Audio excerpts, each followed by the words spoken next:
Bien, buenos días. Primero, agradecer a la organización y de Genera en general y de Ategrus en particular, pues para poder dar unas pinceladas sobre la producción de biomasa, en este caso de biomasa cultivada.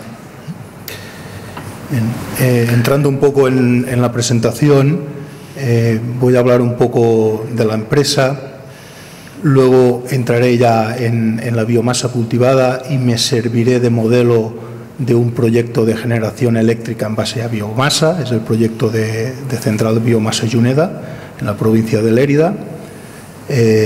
Seguiré hablando de la biomasa cultivada y relacionándola a esta con un nuevo sector económico.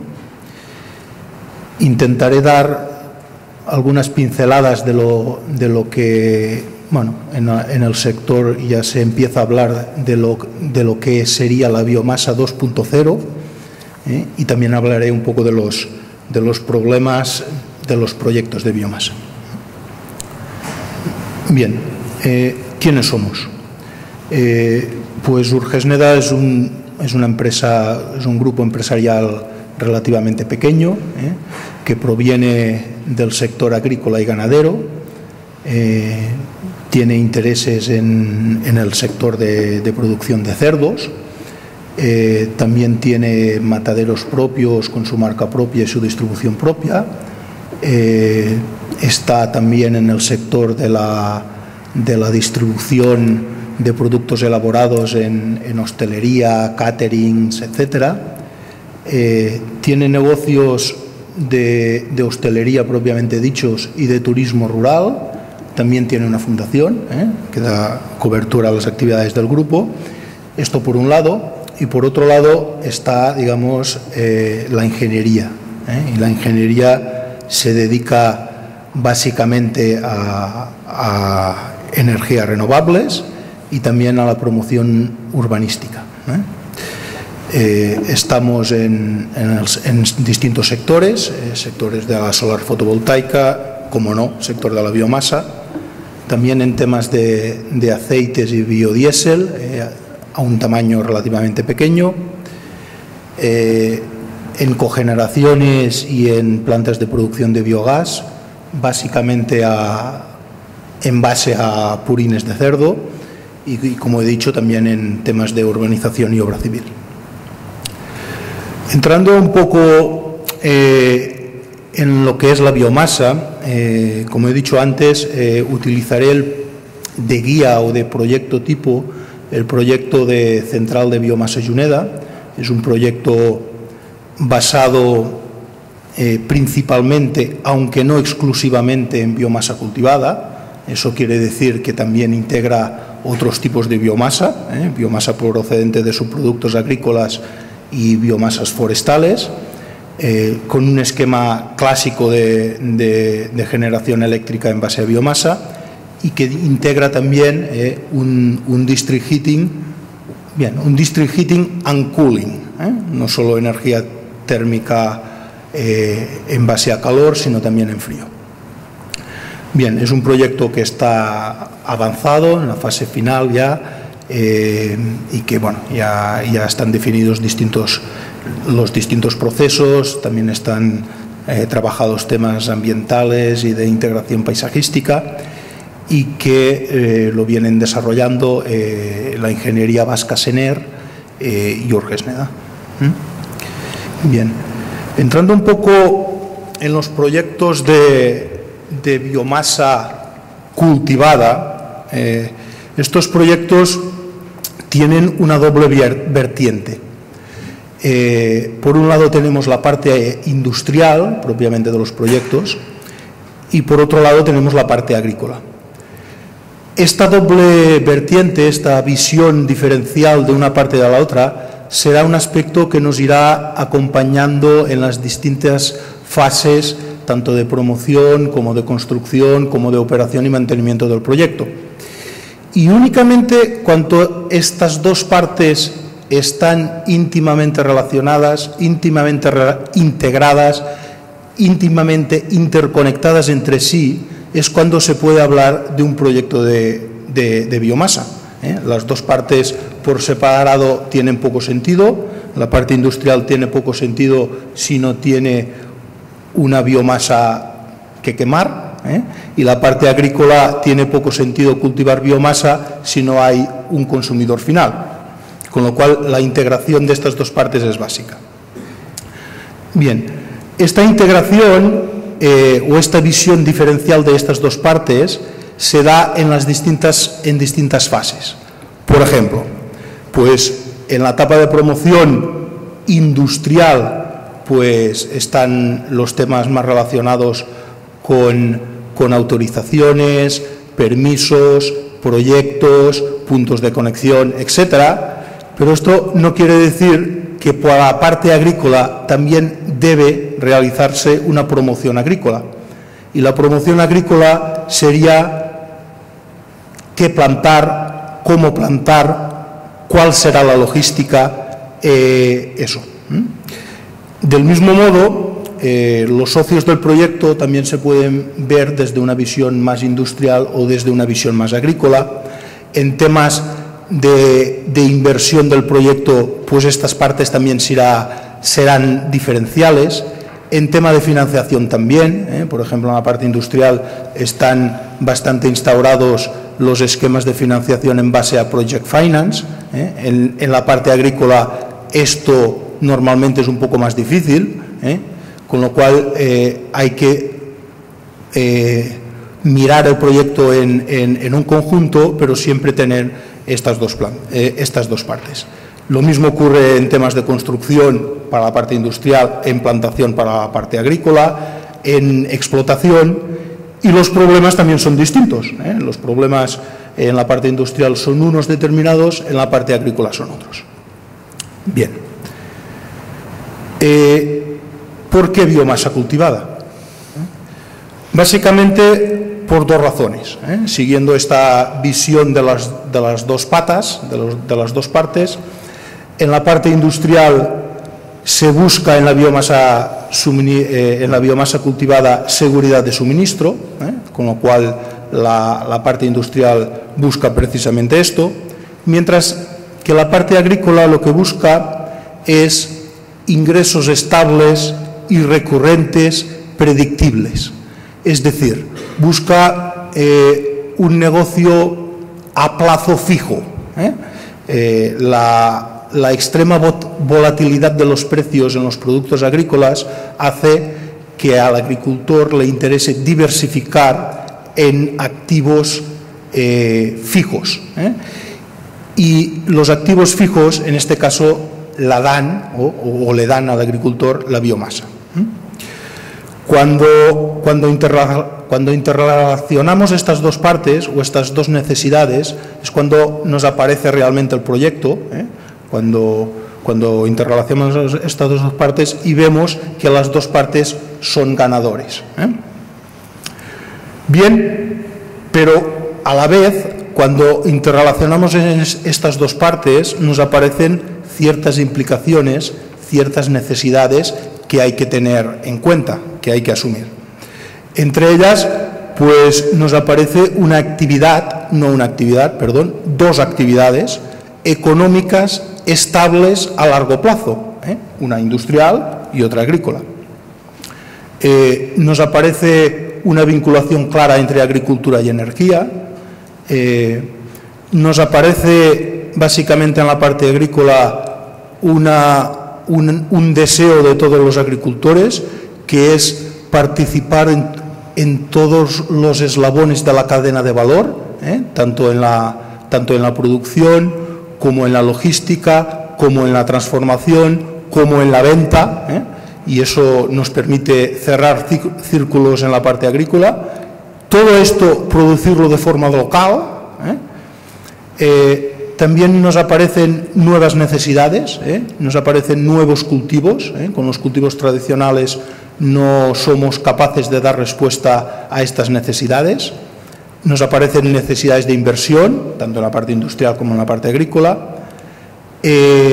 Asimismo, nos aparece una necesidad de investigación. en eso, en cómo plantar, cómo debe ser nuestro manejo agronómico de estas nuevas especies, y esto debe ser a la vez de forma local. Difícilmente los resultados son extrapolables de un proyecto, por ejemplo, en Cataluña a un proyecto en Andalucía. Nos aparece el concepto de eficiencia energética. Cambiamos un poco el foco de atracción, así como en otros proyectos de biomasa, en que la biomasa como materia prima es más bien un residuo, es más bien un subproducto, y lo que se pretende es valorizar ese residuo, ese subproducto. Aquí no, debemos recordar que estamos produciendo esta biomasa y con lo cual esto tiene unos costes importantes, con lo cual el concepto de eficiencia energética adquiere mucho mayor peso, etcétera. Bien, dentro de las ventajas, aquí hay que añadir a las ventajas clásicas de los proyectos de biomasa. Podríamos citar un montón, desde temas de balance de CO2, de beneficios socioeconómicos, de dinamización y desarrollo rural, de foco de atracción de nuevas industrias, de generación de empleo, etcétera. A todas estas hay que añadirles las ventajas particulares, en este caso, de la biomasa cultivada. Estamos hablando de una materia prima local, con una dificultad extrema de deslocalización. Son proyectos que no se pueden deslocalizar, que están vinculados al territorio. Eso produce un incremento importante del PIB local / comarcal. Estamos hablando de nuevos sectores económicos, en este caso nuevos sectores agrícolas.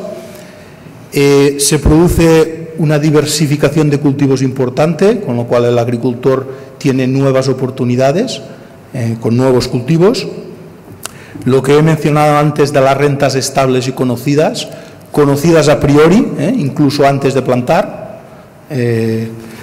La biomasa también puede dar solución a fincas de dudosa rentabilidad, ya sea por aspectos de condiciones climáticas, condiciones edáficas de suelo, condiciones de estructura de la explotación, etcétera.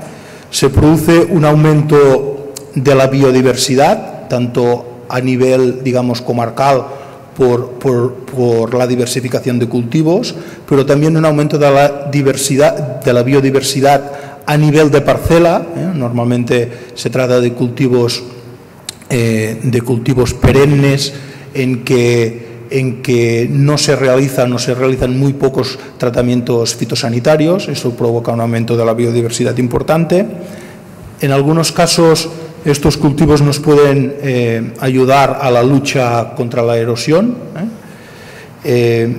Aparecen como una nueva oportunidad para nuevos regadíos al tratarse de nuevos cultivos, pero también al tener una rentabilidad conocida, también se pueden hacer planes de negocio agrícolas, de cultivos agrícolas conocidos de antemano, y esto da una seguridad tanto a la financiación de estas posibilidades, una vinculación clara a agricultura-energía, un apoyo en nuevas líneas de la PAC, los conceptos de greening de la política agraria comunitaria, etcétera. Bien, ¿qué buscamos de los cultivos energéticos? ¿Qué nos interesa? ¿Cuáles son nuestros mejores cultivos? Bien, en un principio existen distintos tipos de cultivos, tanto de origen herbáceo como leñoso, de tipo arbóreo, lignocelulósico, perenne, matas, matorrales, algunos que se cosechan de forma anual, otros son bianuales, otros son bienales, 2 cosechas en un mismo año. A priori nos interesan todos, no hay unos cultivos que sean mejores que otros. Lo que buscamos es obtener, para esa seguridad de suministro que me refería antes, un abanico de cultivos. Y en ese abanico de cultivos deben existir cultivos que se cosechen, por ejemplo, cada 4 años, pero también cultivos que se corten cada 3 años o cada 2 años, o cada año, o 2 veces en un mismo año. Cultivos que se corten en invierno, cultivos que se corten en primavera, cultivos que se corten en otoño. Cultivos que se adapten a un tipo de tierras, cultivos que se adapten a otro tipo de tierras. Se busca diversidad. Sin embargo, lo que sí que se les pide a estos tipos de cultivos es que tengan unas determinadas características. Ahí he hecho un listado de estas características. Normalmente es difícil que un cultivo sea capaz de cumplirlas todas a la vez, pero sí que bueno, cuantas más cumpla mejor.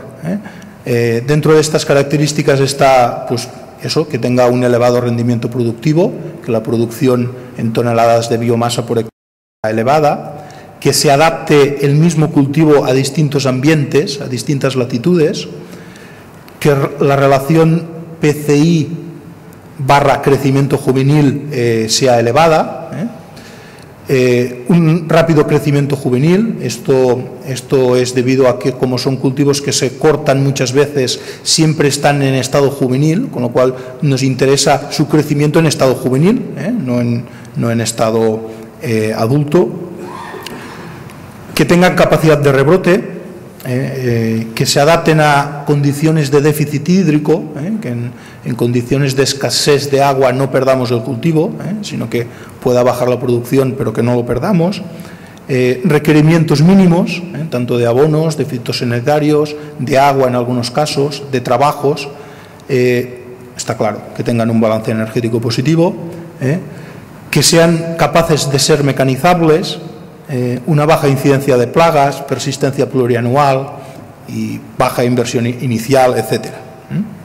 Bien, con estas características nos aparece la biomasa, pues eso, no como un cultivo, sino como una multitud de cultivos, y esto nos da idea que esto puede ser un nuevo sector económico.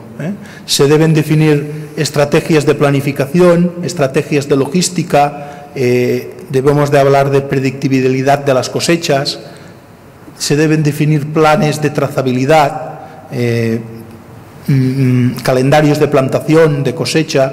Es necesario una investigación en estos cultivos, y abajo están costes. Está claro que son cultivos que tienen unos costes, y toda la investigación en base a bajar estos costes pues es bienvenida.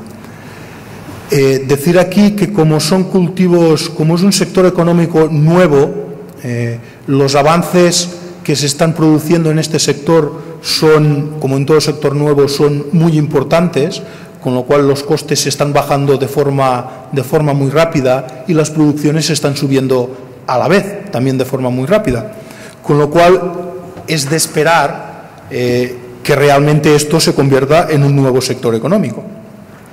Desgranando un poco estas cosas, estos conceptos que he puesto, pues ahí podéis ver, por ejemplo, calendarios de planificación, tanto de plantaciones como de cosechas, para distintos cultivos. Predictibilidad, se establecen unos cultivos que, una vez establecidos, se van recolectando año tras año, con unas producciones predecibles. Se debe de adaptar la logística, que normalmente ya existe logística, pero para distintos tipos de actividades, ya sea forestales o agrícolas. En este caso hay que adaptar esa logística a las necesidades de la biomasa, ya sea logística en troncos, logística en pacas, logística en astillado. Hay que pensar en temas de trazabilidad y no solo de la biomasa, sino trazabilidad de las operaciones que se realizan en las parcelas agrícolas. Ejemplos de investigación agraria, hay que adaptar técnicas agronómicas a esas nuevas necesidades. Pasamos en algunos casos de producir cultivos que se han producido clásicamente para grano, para madera, para otras finalidades, a producción de biomasa, y eso tiene manejos agronómicos distintos. Hay que planificar plantaciones, por ejemplo, ya sea con métodos tradicionales, con la foto del medio, por ejemplo, es una plantación guiada por GPS o plantaciones manuales. Hay que adaptar las técnicas de cosecha en función de los cultivos, estas son variadas. Y los costes, me refiero antes, muy importantes. Hay que tener claro, en todo caso, los costes. No estamos hablando de productos marginales que hay que valorizar, no estamos hablando de subproductos, estamos hablando de una actividad económica y una actividad que cuesta un dinero, con lo cual tener constancia de los costes en todos los casos es de vital importancia. Bien, otra característica de la biomasa cultivada es que nos puede servir como solucionador de problemas. Os voy a poner un par de ejemplos. Esto es el área regable del Segarra-Garrigues. Estamos hablando de unas 75.000 hectáreas, no es poco. Y en estas 75.000 hectáreas hay distintos sectores de riego, pero hay algunos de ellos, en torno a un 30% de estas 75.000 hectáreas, que tienen una dotación de riego de 1.500 metros cúbicos. Y 1.500 metros cúbicos al precio del agua de riego de este concreto, que son 23 céntimos metro cúbico, pues difícilmente se puede cultivar nada. Sin embargo, aquí hay pues la inversión en riego más importante de toda Europa en estos momentos, con unas dudas importantes de qué vamos a cultivar. Pues bueno, pues la biomasa puede intentar dar salida a estos problemas. Veis unas fotos en este caso son unas paulonias, en el primer mes de plantación y al cabo de 3 meses, no son los crecimientos que se obtienen en otras zonas, pero sí que pueden dar salida a unas parcelas de difícil cultivo. Otro ejemplo que os pongo, por ejemplo, si hay algún agrónomo en la sala, pues verá que en un suelo con un porcentaje de arcilla del 71%, con un pH del suelo muy elevado, con además un suelo salino, con conductividad eléctrica y con casi nada de materia orgánica. Pues bueno, esto la gente del lugar dice que es un suelo que solo sirve para hacer botijos, por su elevado contenido en arcilla. Pues bueno, en este suelo pues se están probando distintas especies vegetales, y a destacar la foto superior. Esta es un cultivo que en un mes y 10 días pues tiene un desarrollo próximo a los 3 metros. Es decir, puede dar salida la biomasa puede dar salida al tratarse de nuevos cultivos, de un nuevo enfoque a parcelas, digamos, de difícil solución agrícola. Bien. Voy a entrar un poco ya en lo que definimos un poco, o que se empieza a definir como biomasa 2.0 o proyectos de biomasa 2.0. Básicamente tienen 3 características. Estamos hablando de proyectos en base, no exclusivamente, pero en base a biomasa cultivada. Eso indica que son proyectos con un radio de acción local. Son proyectos de elevada eficiencia energética y que además hay aprovechamiento térmico. Estas serían las 3 características que definen a los proyectos de biomasa 2.0. Cuando hablamos de producción de biomasa, no os creáis que estamos hablando de que ahora todo va a ser biomasa. No es eso. Por ejemplo, aquí en un proyecto tipo de 15 megavatios eléctricos con una superficie cultivada de 3.000 hectáreas, esto con los nuevos proyectos de biomasa 2.0 se baja, porque como la eficiencia energética es mayor, pues se bajan las necesidades en hectáreas, pero en un proyecto tipo estamos hablando de un 1% de la superficie agraria, un 2%. Estamos hablando no que esto va a ser mayoritario, sino que va a ser puntual. Bien, por un lado estaba el radio de acción, por el otro está el ciclo termodinámico, importante. En estos proyectos de biomasa 2.0 pasamos de eficiencias energéticas clásicas en torno a un 27-28%, para tamaños de 15-20 megavatios, a eficiencias energéticas del 35%. Os he dicho antes que la eficiencia energética está en el centro del enfoque de estos proyectos. Con estos aumentos de eficiencia energética próximos al 30%, pasar de un 27 a un 35, pues se consigue primero un menor consumo de biomasa, un menor consumo de agua y unos mayores beneficios globales, ya sean medioambientales, etc.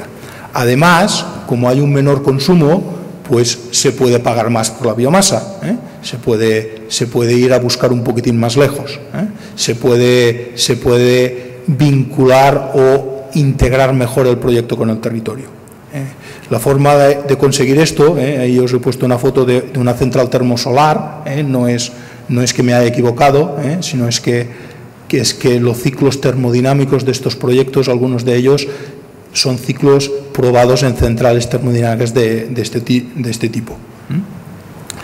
Bien, la otra característica es que además de todas las ventajas de la biomasa, cultivada, de tener eficiencias energéticas importantes, es que además se intenta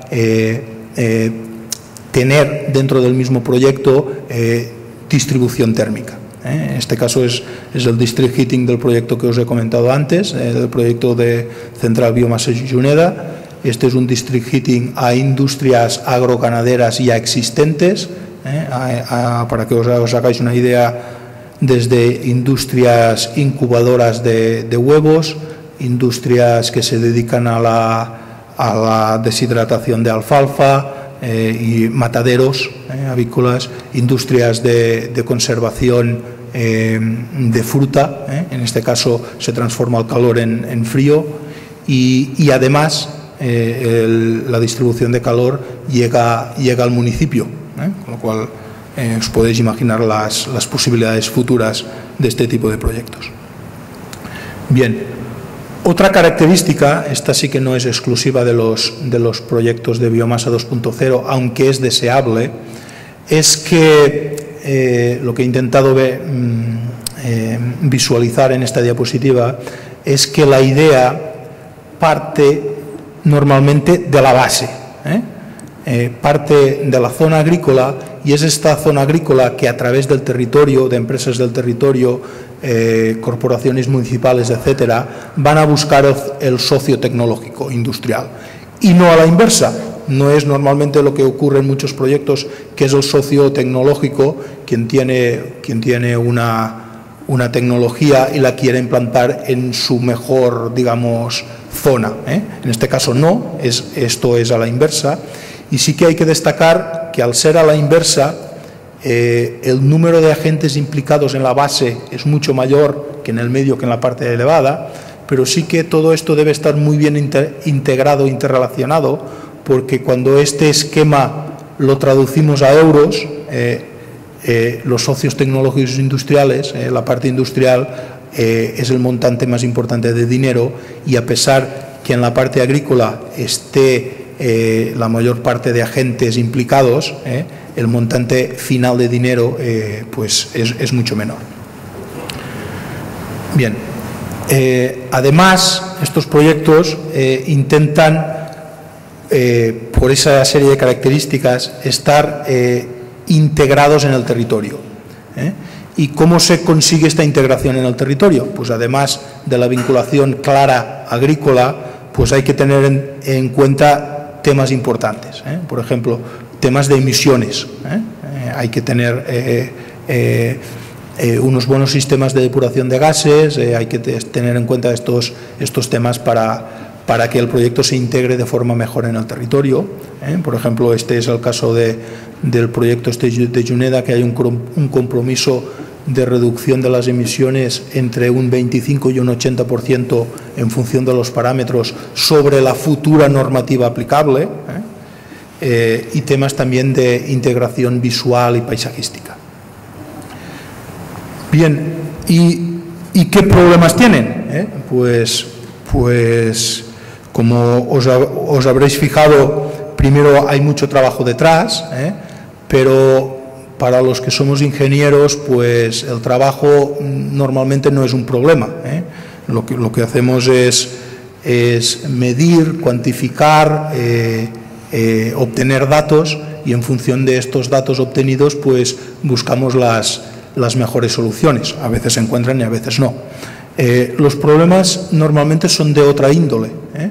Y normalmente son problemas derivados de largos plazos en la tramitación, en que muchas veces pues los promotores poco pueden hacer,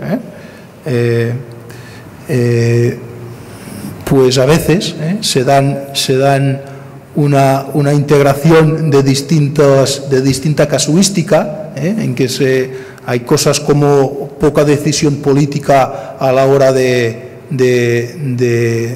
tirar adelante o avanzar permisos de este tipo de proyectos. El miedo de los técnicos a firmar es algo que también está encima de la mesa.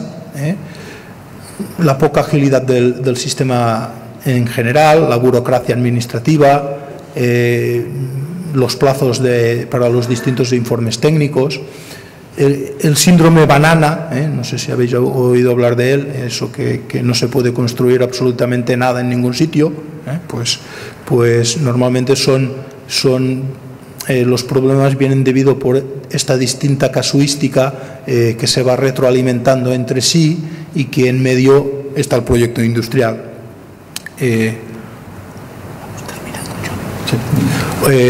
Otros problemas vienen del régimen económico. Está claro que el Real Decreto Ley 1/2012 pues ha causado importantes problemas, con la suspensión de los procedimientos de preasignación. Pero a pesar de estos problemas, pues bueno, son proyectos que aún se sigue trabajando en ellos y que son muy interesantes y muy importantes para el territorio. Bien, pues eso es todo. Vale, muchas gracias. ¿Alguna pregunta?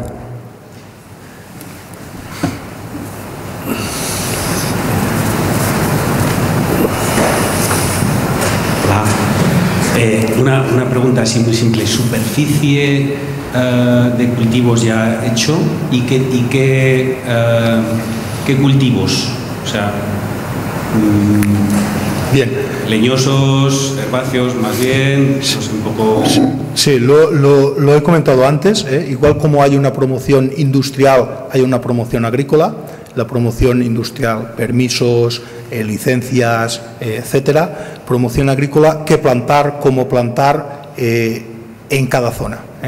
En este caso hay unas 80 hectáreas experimentales distribuidas en distintas zonas de secano, zonas de riego por inundación, zonas de riego a manta, distintos tipos de suelo, distintos condicionantes climáticos, distintas técnicas de manejo adaptadas por ejemplo, a distintas necesidades de maquinaria, etcétera. ¿Qué tipos de cultivos?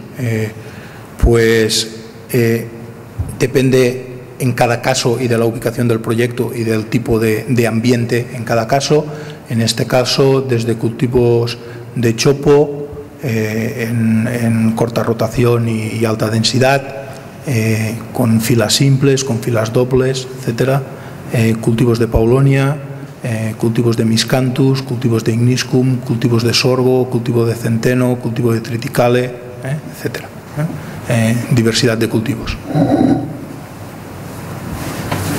Y doy otra pregunta. Sí.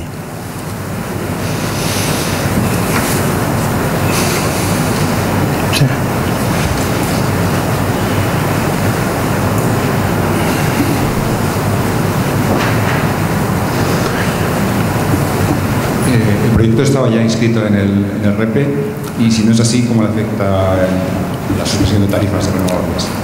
Bien, el proyecto no está inscrito en el REPE, porque os hagáis una idea, el Real Decreto es de 28 de enero, el 23 de febrero se obtiene la autorización administrativa, con lo cual por poco, pero no está inscrito.